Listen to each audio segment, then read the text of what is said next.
मैं विनोद जी के पास जाना चाहता हूं। विनोद सर, कैसे देख रहे हैं आप इसको? कैसे समझा जाए? लोग कैसे लें इसको?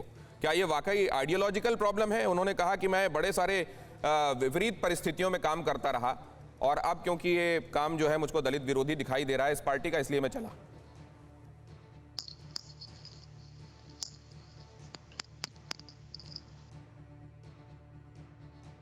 हर्षवर्धन मेरे साथ जुड़ गए हैं। हर्षवर्धन, मैं ये बात, संजीव जी आता हूं आपके पास। सर, आपका सिग्नल बीच में चला गया था। आता हूं, आपकी पूरी बात सुनूंगा, लेकिन हर्षवर्धन जी, और देखिए विनोद सर को मेरी आवाज जाए। हर्षवर्धन जी, ये क्यों हो रहा है? वजह क्या है? प्रोस्पेक्ट्स दिखाई दे रहे हैं?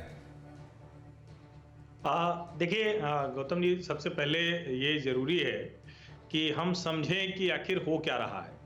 निश्चित तौर पर स्वामी प्रसाद मौर्य का समाजवादी पार्टी में जाना समाजवादी पार्टी के लिए एक बहुत बड़ा कैच है। बड़ा कैच इस लिहाज से है कि स्वामी प्रसाद मौर्य एक बड़े कद्दावर नेता रहे हैं। बहुजन समाज पार्टी में उनकी बड़ी ताकत रही है और इतनी बड़ी उनकी ताकत रही कि भाजपा जो कहती थी कि हम परिवारवाद को बिल्कुल नहीं बर्दाश्त करते हैं, बेटा बेटी सबको टिकट दे दिया।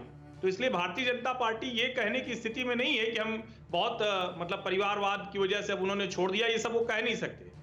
स्वामी प्रसाद मौर्य, उनके ऊपर आरोप जरूर लग सकता है कि भाई 5 साल आप रहे तो न दलित की चिंता, न पिछड़े की चिंता, न नौजवान की चिंता, न किसी की चिंता नहीं। अब अचानक चिंता क्यों हुई? लेकिन ये राजनीतिक अवसरवादिता है। बस इसमें एक बात है जिसकी चर्चा शायद कम हो रही है। 35% से ज्यादा भारतीय जनता पार्टी के जो बाहर से आए हुए लोग थे, उनका टिकट कटना तय है। आज की मीटिंग में भी जो भारतीय जनता पार्टी की उत्तर प्रदेश से संबंधित जो बैठक हुई है दिल्ली में, उसमें भी इसी पर चर्चा हुई। ये एक बड़ा ट्रिगर पॉइंट था। स्वामी प्रसाद मौर्य अपने लोगों के लिए टिकट चाह रहे थे और हो सकता है कि अगर स्वामी प्रसाद मौर्य को समाजवादी पार्टी ने भरोसा दे दिया तो जो सपा के विधायक हैं जिन्होंने हराया था मनोज पांडे, वो भारतीय जनता पार्टी में आ जाए। जो अभी का डेवलपमेंट है वो मैं बता रहा हूं। तो ये इस वक्त चुनावी सीजन है और निश्चित रूप से अभी का तुरंत का अगर कहेंगे तो एक बड़ा चेहरा है, लेकिन भारतीय जनता पार्टी के लिहाज से उसमें जो प्लस है कि भाजपा, मतलब यही तो हम जानना चाह रहे हैं सर। ये बड़ा बड़ा हमने लिखा हुआ है, विचारधारा बहाना है, किसी भी सूरत में सत्ता पाना है, क्या ये चल रहा है? और अगर ऐसा है, सत्ता पाने के लिए ये जोड़ तोड़ चल रही है, तो क्या इशारे मिलने लगे हैं? क्या सत्ता किधर जाने वाली है इस बार? विनोद सर, सवाल आपसे सर। देखिए, ऐसा है कि हमारे दोस्त दिवंगत रामविलास पासवान को लोग मौसम वैज्ञानिक कहते थे, लेकिन मैं ये मानता हूं कि भारत की पॉलिटिक्स में जगह जगह हर प्रांत में मौसम वैज्ञानिक हैं। और अभी हाल ही के दिनों में जिन लोगों ने पाला बदला है, वो ज्यादातर लोग बीजेपी से निकल के समाजवादी की तरफ गए हैं। 3-4 नाम मेरे सामने है, पढ़ सकता हूं, लेकिन समय का अभाव है।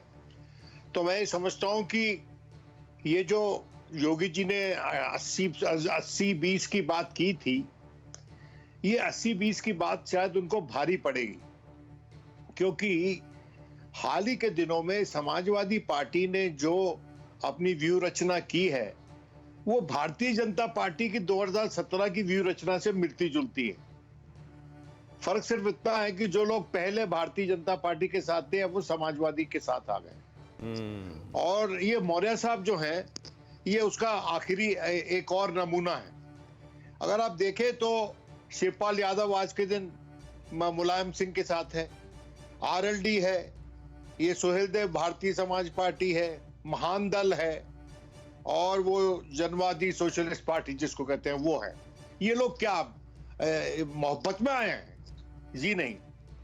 इनको शायद आभास हो रहा है कि हवा जो है वो बदल रही है जमीन। ये बहुत इंपॉर्टेंट बात आप इस लिहाज से कह रहे हैं विनोद सर, कि आपने एक महत्वपूर्ण बात कही कि पिछली बार भारतीय जनता पार्टी ने जो किया था वो समाजवादी पार्टी कर रही है और 80-20 भारी पड़ सकता है।